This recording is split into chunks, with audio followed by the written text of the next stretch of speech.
કેમ છો વિદ્યાર્થી મિત્રો?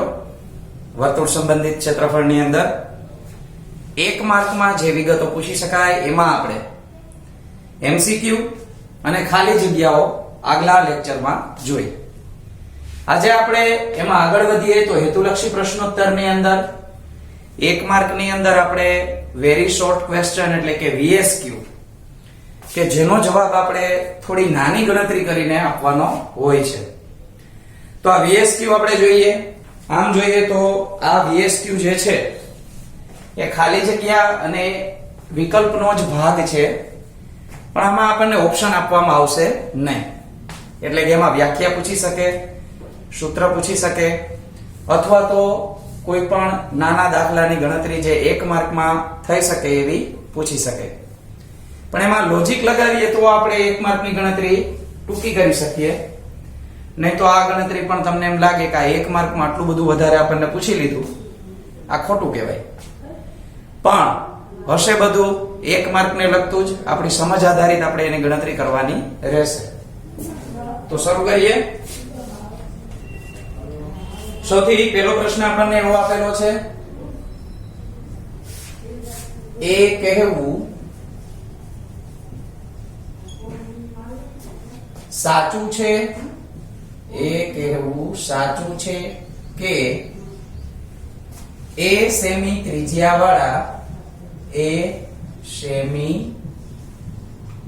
ત્રિજ્યાવાળા વર્તુળને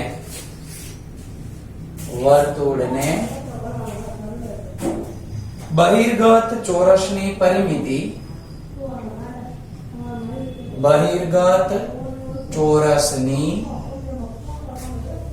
પરિમિતિ 8a સેન્ટીમીટર છે. તો સૌથી પહેલા તો આપણે પ્રશ્ન વ્યવસ્થિત સમજવાનો રહેશે. આપણને એવું કીધું છે, બે આકૃતિ આપેલી છે, એક તો વર્તુળ છે અને બીજું છે ચોરસ. તો આપણું જે ચોરસ છે એ બહિર્ગત છે.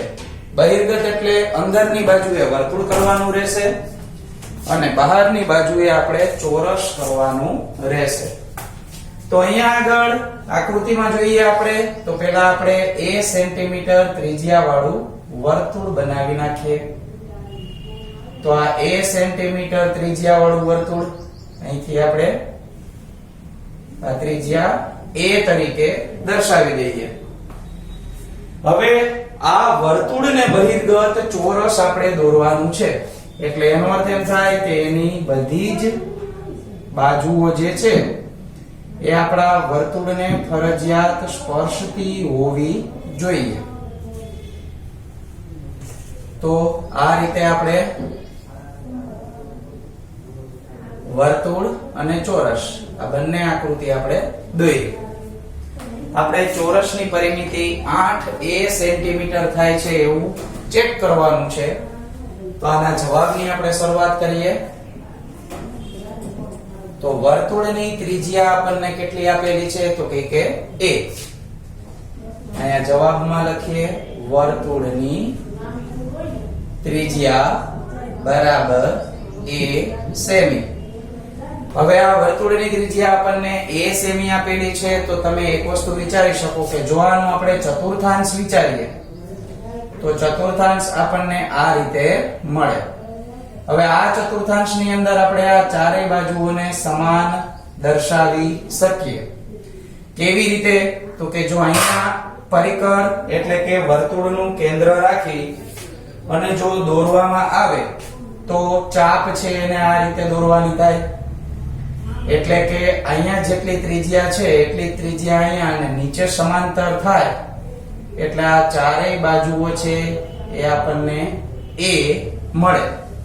તો એવી જ રીતે અહીંયા પણ મળશે આપણને. તો અહીંયા પણ a મળે.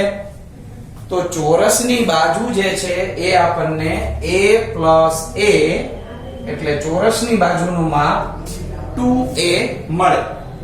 તો વર્તુળની ત્રિજ્યા a સેમી છે. તો આપણે ચતુર્થાંશ માટે એવી રીતે લખી નાખીએ. ચતુર્થાંશ માટે તો ચતુર્થાંશની અંદર આપણે જોઈએ તો બે ત્રિજ્યાઓ સાથે સામેની બાજુઓ પણ આપણને શું બનાવે છે? એક ચોરસ બનાવે છે. તો 4 ત્રિજ્યાઓ ચોરસ બનાવે છે. અહીંયા આગળ આપણે ચોરસનું કે એવું નામ નથી લખતા, નહીં તો અહીંયા લખી શકાય A B C D, અહીંયા O કેન્દ્ર, અહીંયા આપણે જે જગ્યાએ ત્રિજ્યા બનાવીએ ત્યાં P અને Q એવું પણ લખી શકીએ. પણ એટલું બધું ડિટેલમાં આપણે એક માર્કમાં લખવાની જરૂર નથી. તો હવે ચોરસની બાજુનું માપ આપણે સીધું જ લખી નાખીએ. ચોરસની બાજુનું માપ બરાબર મળશે આપણને 2a. આપણે પરિમિતિ ચેક કરવાની છે તો પરિમિતિનું સૂત્ર લખીએ. ચોરસની પરિમિતિ બરાબર 4 ગુણ્યા લંબાઈ. તો 4 ગુણ્યા લંબાઈ એટલે લંબાઈ આપણી હતી 2a, તો 4 ગુણ્યા 2a લખશું તો 8a સેમી આપણને પરિમિતિ મળે. તો આ જ વસ્તુ આપણને પૂછી છે કે પરિમિતિ 8a સેમી છે. આ સાચું છે તો આ વિધાન સાચું છે. આ વિધાન સાચું છે. તો આ રીતે આપણે ગણતરી છે એ કમ્પ્લીટ કરી શકીએ. આમાં આપણને આવા ક્વેશ્ચન સ્વરૂપે પણ પૂછી શકે. અહીં આપણે ક્વેશ્ચન માર્ક કરી નાખીએ એટલે વિગત આપણી કમ્પ્લીટ થાય. ત્યાર પછીની બીજી વિગત જોઈએ. એક વર્તુળનું ક્ષેત્રફળ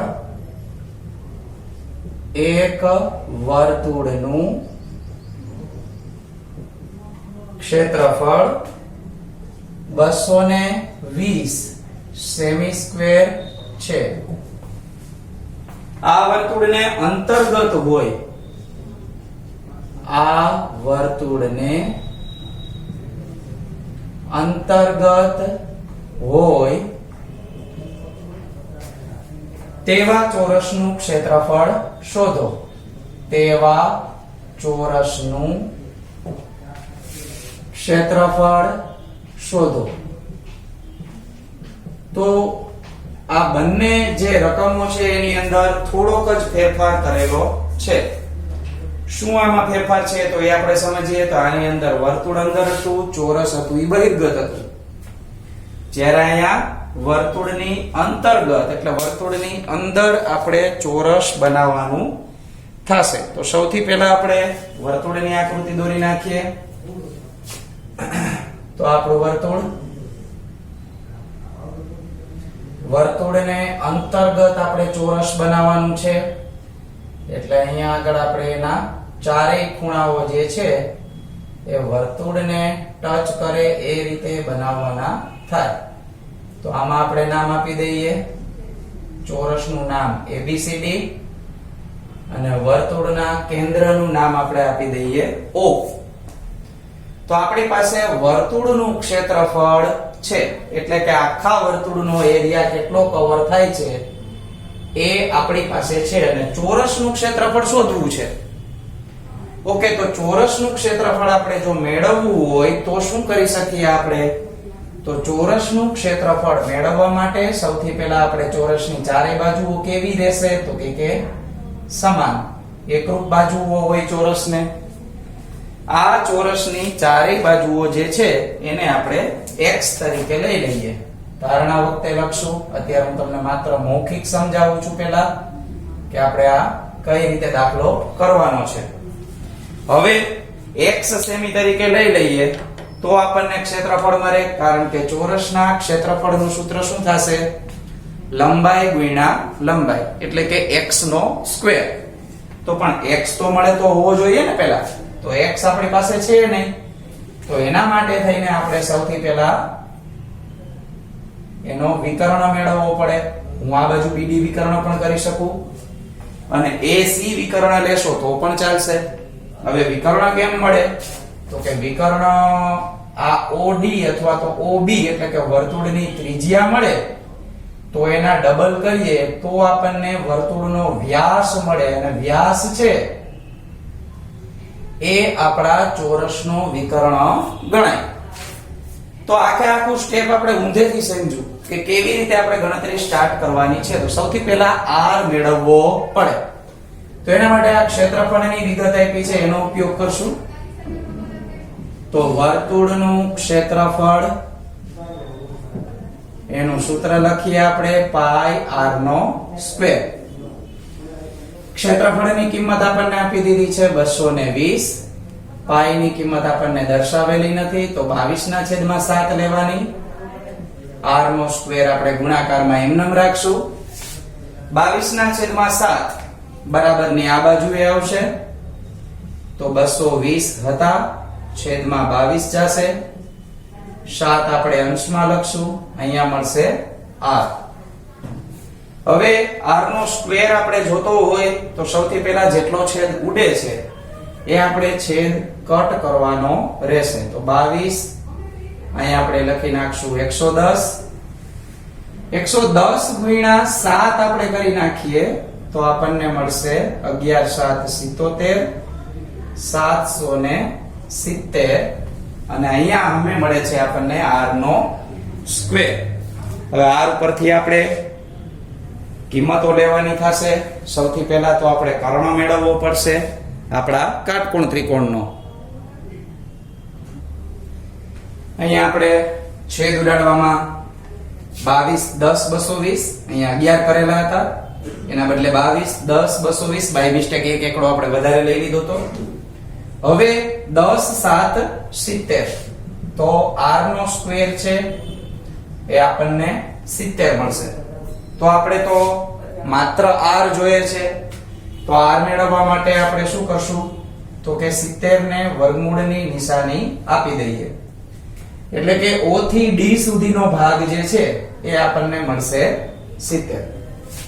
હવે આ √70 મળ્યા છે તો આપણે વ્યાસ જોતો હોય તો વ્યાસ આપણને કઈ રીતે મળે તો કે 2 હારે ગુણાકાર કરી નાખીએ એટલે 2 વર્ગમૂળમાં 70 એવો આપણને વ્યાસ મળે. હવે આ વર્તુળનો વ્યાસ છે પણ આપણા ચોરસનો શું છે તો કે ચોરસનો તો વિકર્ણ છે. આપણને ખ્યાલ છે કે ચોરસના બંને વિકર્ણો સમાન માપ ધરાવતા હોય તો આપણે ચોરસના ક્ષેત્રફળ માટેનું સૂત્ર લખીએ. હકીકતમાં ચોરસનું ક્ષેત્રફળ છે એ લંબાઈ ગુણ્યા લંબાઈ એવું આપણે લેતા હોઈએ છીએ. પણ અહીંયા આગળ ગણતરી થોડીક વધી ન જાય એટલા માટે આપણે એને એવી રીતે કરીએ. ચોરસ છે એ સમબાજુ ચતુષ્કોણ જ કહેવાય. તો સમબાજુ ચતુષ્કોણનું સૂત્ર શું થશે 1/2 ગુણ્યા બંને વિકર્ણોનો ગુણાકાર. આવું આપણે 9મા ધોરણમાં શીખી ગયા છીએ. તો બંને વિકર્ણોના માપ સરખા મળે તો 1/2 2 વર્ગમૂળમાં 70 છે એને આપણે 2 વખત લેશું.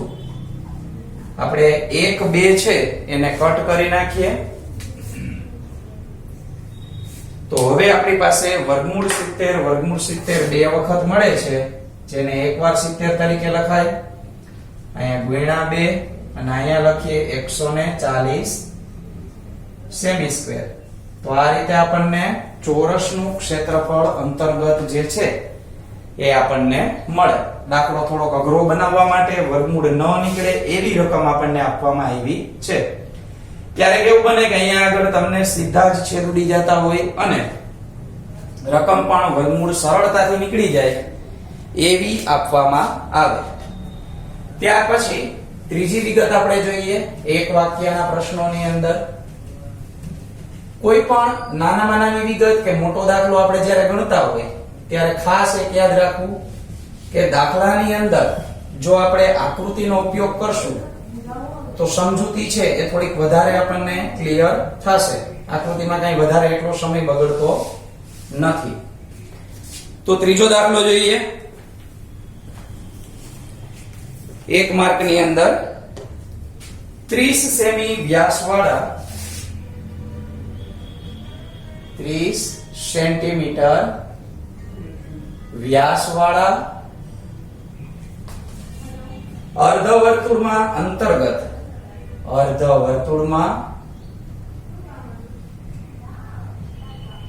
અંતર્ગત ત્રિકોણનું મહત્તમ ક્ષેત્રફળ કેટલું હોય? અંતર્ગત ત્રિકોણનું મહત્તમ એટલે વધુમાં વધુ ક્ષેત્રફળ કેટલું હોય? તો સૌથી પહેલા આપણે 30 સેન્ટીમીટર વ્યાસ વાળું અર્ધવર્તુળ દોરીએ. તો 30 સેન્ટીમીટર વ્યાસ હોય એવું અર્ધવર્તુળ આપણે અહીંયા આગળ દોરી નાખ્યું. તો આપણને ખ્યાલ આવે કે 15 સેમી છે એ એની ત્રિજ્યા થાય. હવે 15 સેમી ત્રિજ્યા થાય છે તો આપણે આ ક્ષેત્રફળ માટે ત્રિકોણ બનાવવાનું શરૂ કરીએ. મેં આવો પણ એક દાખલો અગાઉ કરાવેલો જ છે કે વચ્ચે આપણે પાયો અને વેધ આ રીતે આપણે ત્રિકોણ બનાવીએ તો આપણને મહત્તમ ક્ષેત્રફળ મળે. અને અહીંયા આપણે નામ આપી દઈએ વેધનું cm. તો આ રીતે આપણે કાચી આકૃતિ કરી શકીએ. હવે 30 સેમી વ્યાસ આપેલો છે તો સૌથી પહેલા આન્સરમાં લખશું આપણે કે d બરાબર 30 સેમી. તો આનો r આપણને મળશે 15 સેન્ટીમીટર. 15 સેન્ટીમીટર આપણને r મળ્યો એટલે આપણે આ r ને વેધ પણ કહી શકીએ. આ બંને માપ આપણે r તરીકે રાખી શકીએ અહીંયા. હવે પાયો અને વેધ એ બે આપણે લેવાના છે. તો પાયો આપણી પાસે AB આપેલો આપણા ત્રિકોણનો અને એનું માપ આપેલું છે 30 સેન્ટીમીટર. તો ત્રિકોણ ABC કાટકોણ ત્રિકોણ છે કારણ કે અર્ધવર્તુળમાં બનતો ત્રિકોણ અંદર જે બનતો હોય એ હંમેશા કાટકોણ ત્રિકોણ હોય. તો આપણે એનું સૂત્ર લેશું ABC બરાબર 1/2 ગુણ્યા પાયો એને ગુણ્યા વેધ. સૂત્રમાં કિંમત મૂકીએ. પાયો એટલે આપણી પાસે કિંમત છે 30 અને વેધ એટલે છે 15. તો આના છેદ કટ કરીએ તો 15 ગુણ્યા 15 225 સેન્ટીમીટર સ્ક્વેર એ આપણને આનો આન્સર મળે. આનાથી મોટો ત્રિકોણ આમાં બને નહીં. ત્યાર પછી ચોથો એક વાક્યનો જવાબ જોઈએ આપણે. અંતર્ગત અને બહિર્ગત આવા શબ્દો જે વધારે આમાં ભૂમિતિમાં વપરાતા હોય છે એ ખાસ આપણે યાદ રાખવાના છે કારણ કે એને લીધે જ આખા દાખલાની ગણતરીનો આધાર રહે. નહીં તો પછી દાખલો જ આખો ઊંધી આકૃતિ દોરશો તો જવાબ મળશે નહીં. તો એક વાક્યમાં ચોથો અને આ આપણો છેલ્લો એક વાક્યનો જવાબ રહેશે. ત્યાર પછી માત્ર ખરા ખોટા કરવાના થશે. નીચેનું વિધાન સત્ય છે. નીચેનું વિધાન સત્ય છે. તમારા જવાબ માટે કારણ આપો. તમારા જવાબ માટે કારણ આપો. વિધાન આપણને આ રીતે આપેલું છે. વર્તુળના વૃત્તખંડનું ક્ષેત્રફળ અનુરૂપ વૃત્તાંશનું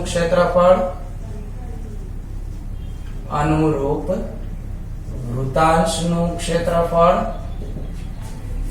માઈનસ અનુરૂપ ત્રિકોણનું ક્ષેત્રફળ. આવું વિધાન આપણને આપેલું છે. તો આ એક સૂત્ર જ થઈ ગયું. મેં તમને કીધું તું એક વાક્યના જવાબમાં આપણને સૂત્ર પણ પૂછી શકે.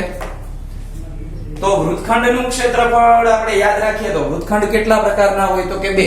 એક લઘુ વૃત્તખંડ હોય ને એક ગુરુ વૃત્તખંડ હોય. તો લઘુ વૃત્તખંડ માટે તો આ સાચું છે. ચાલો કે લઘુ વૃત્તખંડનું ક્ષેત્રફળ શું થાય તો કે લઘુ વૃત્તાંશનું ક્ષેત્રફળ માઈનસ ત્રિકોણનું ક્ષેત્રફળ. પણ ગુરુ વૃત્તખંડમાં આવું થતું નથી કે ગુરુ વૃતાંશનું ક્ષેત્રફળ માઇનસ ત્રિકોણનું ક્ષેત્રફળ, આવું બને નહીં. હું તમને બતાવું કઈ રીતે કહેવા માંગુ છું. આ ગુરુ વૃત્તખંડનું ક્ષેત્રફળ એટલે આ રીતે આ ગુરુ વૃત્તખંડ થયો. તો એમાં એમ કીધું ગુરુ વૃતાંશનું લેવાનું, અનુરૂપ વૃતાંશ એટલે ગુરુ વૃતાંશ કહેવાય. આ ગુરુ વૃતાંશ થયું. એમાંથી તમે જો હજી એક ત્રિકોણ બાદ કરી નાખો તો એક ત્રિકોણ તો ઓલરેડી કટ કરેલો છે, અમુકનો તમારે પ્લસ કરવાનો છે. અને તમે પ્લસ કરો તો અહીંયા આગળ નીચે પેક થઈ જાય, નવી આકૃતિ ગુરુ વૃત્તખંડની બને. એટલે ગુરુ વૃત્તખંડનું પૂછે તો આ વિધાન ખોટું છે. પણ લઘુ વૃત્તખંડમાં ચાલશે. કેવી રીતે? તો કે આ લઘુ વૃત્તખંડની આકૃતિ એટલે કે નીચે જે નાનો વાટકો બને, આ આપણું અનુરૂપ વૃત્તાંશ એટલે લઘુ વૃત્તાંશ. એમાંથી તમે ત્રિકોણ કાઢી નાખો તો આ ત્રિકોણની આકૃતિ ઉપરથી આપણે કાઢી નાખીએ તો નીચેનો વાટકો વધે. લઘુ વૃત્તાંશ માટે આપણે આ યોગ્ય છે, એટલે બંને વૃત્તખંડ માટે આ યોગ્ય નથી. તો આ વસ્તુ મેં તમને પ્રેક્ટિકલ આકૃતિ દોરીને સમજાવી. આને આપણે હવે લખાણ કરીને લખવું પડશે કે શું કામ આ વિધાન ખોટું છે, કારણ કે જવાબનું કારણ આપણે આપવાનું છે. તો આન્સર લખશું, વિધાન અસત્ય છે કારણ કે લઘુ વૃત્તખંડ માટે આ સૂત્ર યોગ્ય છે, પરંતુ ગુરુ વૃત્તખંડનું ક્ષેત્રફળ મેળવવા